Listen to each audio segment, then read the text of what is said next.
Hey budget gardeners, Vita Loca here. Join me today as I give you an Impatiens seedling update. So let's go.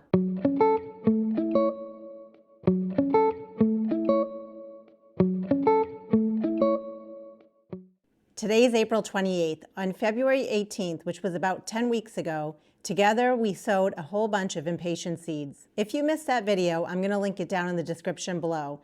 I also made an update video shortly after that, and I'll also link that video in the description. Well, here we are at the end of April. I'm about 2.5 weeks away from my average last frost date. I had originally planned to do a full seedling tour of all the plants that I started this past winter. Then I got thinking about it, and I really want to give the time that's needed to go over the Impatiens seedlings, what worked, what didn't work, and what my plans are for them going forward. On February 18th, we sowed 2 different kinds of seeds. We sowed some seeds that I bought from the Dollar Tree.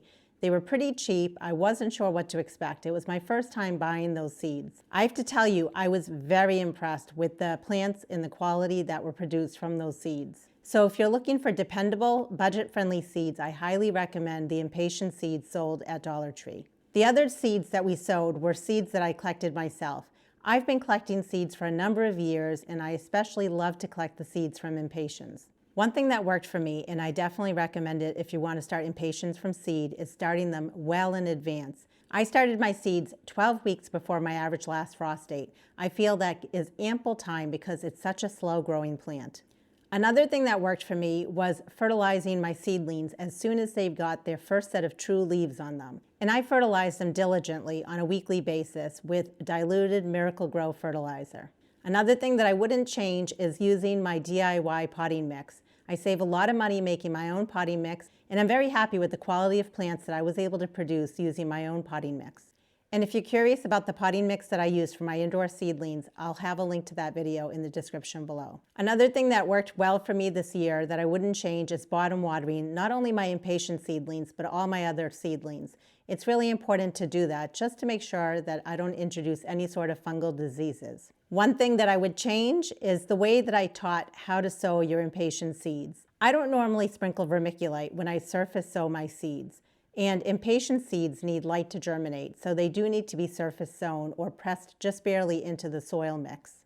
And even though it works for me not to sprinkle vermiculite on them, if I was to teach it again, I would tell you I highly recommend that you sprinkle vermiculite when sowing Impatiens seeds. And the reason I would recommend that is vermiculite helps retain moisture. It still allows light to come through so that the seeds get the light that they need in order to germinate, but it also helps keep in or retain the moisture that's really needed for those seeds to germinate. And I heard from a few of you that you struggled with growing Impatiens from seed, even though you followed exactly what I did.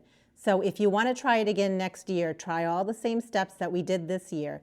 The only thing I would change is sprinkle it with a light layer of vermiculite. One thing that I would still keep doing in the future that has worked well for me is multi-sowing or mass sowing a bunch of seeds in a small modular type tray.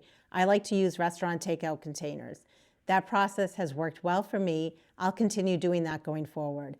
It just ensures that my trays that I have mostly full trays of seedlings in them. And it's something that I enjoy doing when it comes to pricking out and potting up seedlings. One thing I really have not started to do yet is pinch back my Impatiens.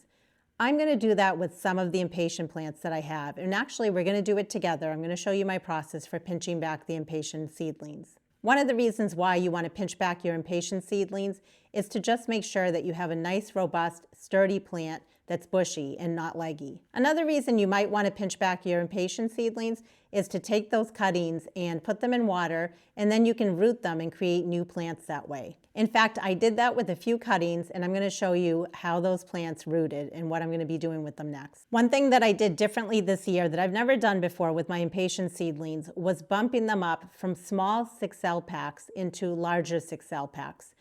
I wish I had done it with all of my seedlings, but I didn't have the time. And honestly, I think it was okay. I'm going to show you the difference. So here's the fun part. Now I'm going to give you a mini seedling tour of how the Impatiens look like. So here's one tray of the mixed Impatiens. And when it says mixed Impatiens, that's because they're just seeds that I collected myself. And well, surprise, you can see that they are budded up and they are looking wonderful. What I really am pleased about is that they did not get very leggy. They're still very compact and still very short. And yes, anytime you have seedlings, even if you pot them up, I originally had 6 plants in here and I lost one. It does happen and that's totally okay. But you can see that they look really good, they look really sturdy, and they are having a lot of buds on them. So they are going to be in their glory and they all should be blooming within the next week or so. And notice their lush green color. Again, it really helps to fertilize your seedlings on a constant basis. If you're noticing a lot of yellowing, a lot of times that means you're not giving your plants the fertilizer that they need, or you're giving them too much fertilizer. Because I collect my own seeds, it's always a surprise on what plants are going to get created in terms of colors. I'm not picky about it. I really just love color in my yard. I don't have any sort of pattern or theme when it comes to the colors that I pick for my yard. I'm just really happy. I mean, again, these are seeds that I collected myself and I created these plants. You can't go wrong with that. And that's just a close-up of what the little seedlings look like. So this tray has, generally speaking, about 72 plants in it. Plenty of plants, but wait, there's more. So many impatiens. Look how beautiful they look. This is the perfect stage. Since I still have 2.5 weeks before my average last frost date, I would not want a ton of blooms on these. I would rather them be at this point right now. They can be budded up, they can just barely be starting to bloom, but I wouldn't want them to be too far ahead from the point that they're at right now. I just think that what would happen is if they were far ahead from this point, then they would start to suffer. So this is the perfect size. And I have to point this out just because it's so sweet. Look at this random little white impatiens in here. I love it. I think it's so sweet, so cute, because I don't have many white impatiens tucked in here. It would be really nice to be able to collect the seed from that one. So that just gives you a general idea of how the plants look. So we have 72 plus 72, so about 144 plants here. And then I have a little bit more that I'm going to show you. And here's the final tray of impatiens that I have. I'm guessing that these were probably some of the last impatiens for me to prick out from the original restaurant takeout container. They still look very good. I just love this color. I think it's so beautiful. And I definitely have lots of this hot pink color. So I have more than enough impatiens for my yard, and I have a lot of different projects where I'm going to be putting these impatiens. So these are the impatiens that I started from seed, and they were seeds that I collected myself. Now I'm going to show you the impatiens that came from the Dollar Tree seeds. You might be wondering, oh my goodness, these are so much bigger. Keep in mind, they might be a little bit different variety or type of impatiens than the seeds that I collected. I want you to notice, yes, there is a bloom and there are buds. There aren't a ton of blooms yet on these impatiens, but they are a lot bigger and they are a lot taller. I want you to notice the size difference in the cell packs. These flowers were from seeds that I collected myself. I never bumped them up into larger 6 cell packs. They're still in the small ones. Whereas the Dollar Tree seedlings, I had time and I was able to bump those up into a much larger 6 cell pack. You can see the difference in the cell packs here. That could be one reason why these plants are much larger than these plants. Honestly, I'm happy with both of them. I'm thrilled with both of them. I will tell you with these little guys, I'm not going to pinch them back. They're very short and they're a perfect size. However, with these guys, I am going to pinch them back. I want them to do really well when I put them out in the landscape, and I worry that if I bring them out in the landscape the way they are like this, they're just going to flop over and they're not going to be happy. So, oh well, that just means more impatiens because I'm going to be taking cuttings and I'm going to be rooting the cuttings.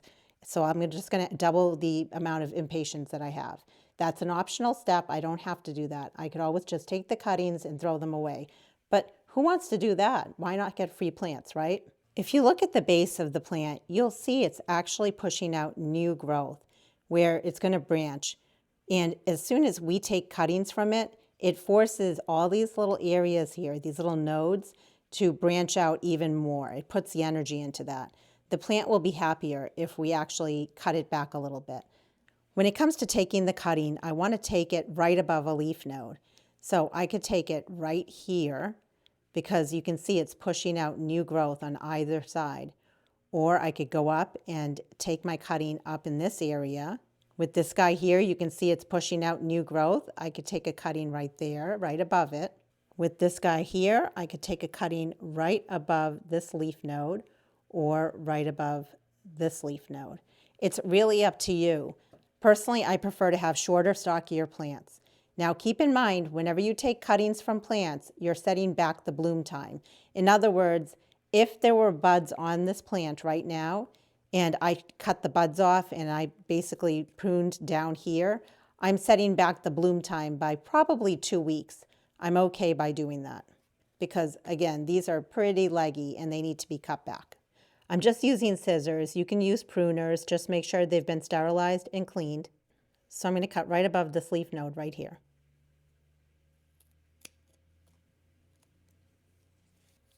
We're going to do the same with this cutting here.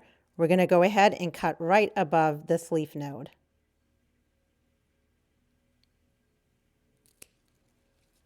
This might look sad to you, but trust me, it's better for the plant. It's now going to put energy into both of these sections here. It's just not as tall and not as leggy. When it comes to my cutting, I like to use a clear jar or a clear bottle, anything that's clear, just so I can see the roots forming. That's optional. You don't need to have it be clear. The main thing is you want to make sure you have water in here. With the cutting, you want to remove any bottom leaves. That's very important. If you have leaves that are in the water, that can just cause all sorts of issues. It can make the water just very murky and it can rot out your cutting. Your goal here is to just have a few set of leaves on the top that are going to stay above water level so we can continue taking off more leaves.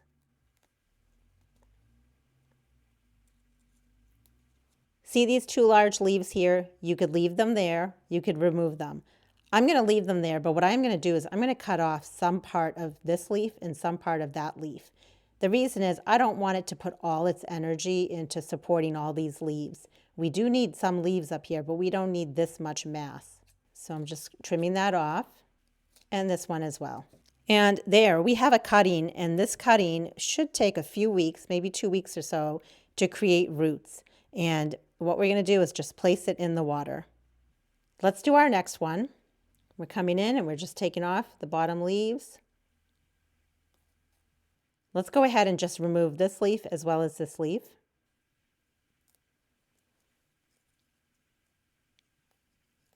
And we can trim this one back a little bit. And we're going to place this in the water as well. You want to make sure you're changing your water every 1 to 2 days. It's just healthier for your cuttings. And just make sure that this top part does not fall and end up in the water. You want to keep this above water level. And here are some impatient cuttings that I took from these same plants actually about 2 weeks ago.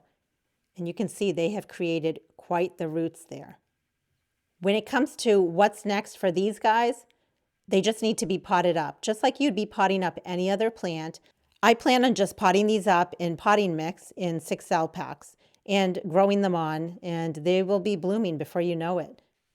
So there's the original 36 plants that I showed you, and here's another 36 plants. Again, these are larger 6 cell packs, so each tray fits 36 plants. We have 72 plants from the Dollar Tree seeds that we started. And then one more tray. So 3 trays. That is a ton of plants that came out of those Dollar Tree seeds. And just look how great they look. I'm very, very pleased with the quality.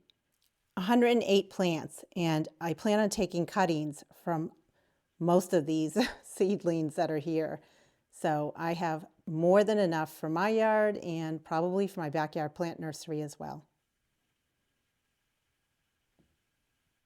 And I love the color of this bloom. I think it's very striking. And that is my update on the Impatiens that together we started from seed about 2 months ago. I was so excited to make this video for you because I wanted to show you what the seedlings look like and also what the next steps were. When it comes to watering them, even though I'm bottom watering them, at this point you saw how big the seedlings are. They're pretty big. I really could be watering from above. It's my choice though when I have seedlings that are still indoors. It's just easier to bottom water. Once I start hardening these off and these go outside, at that point I can water from above. Also, when it comes to fertilizer, at this point I am giving a full strength of fertilizer to the seedlings because they're so big. They really benefit from getting a full dose of fertilizer. I hope you found this video helpful. I hope it inspired you. And if you didn't have luck growing impatiens from seed, I don't want you to give up. It's totally doable. It's totally possible. I'm hoping some of the tricks that I shared earlier, especially regarding vermiculite, will help you for next year. When the time comes for me to plant these in my window boxes, my hanging baskets, as well as out in my landscape, I'll bring you along and I'll show you my process. If you have any questions or comments, please drop them down below. And I want to hear from you. Did you grow impatiens from seed, or did you try? How did you do? Were you successful, or was it a little difficult? Let me know in the comment section below. And until the next video, make it a great day with gardening.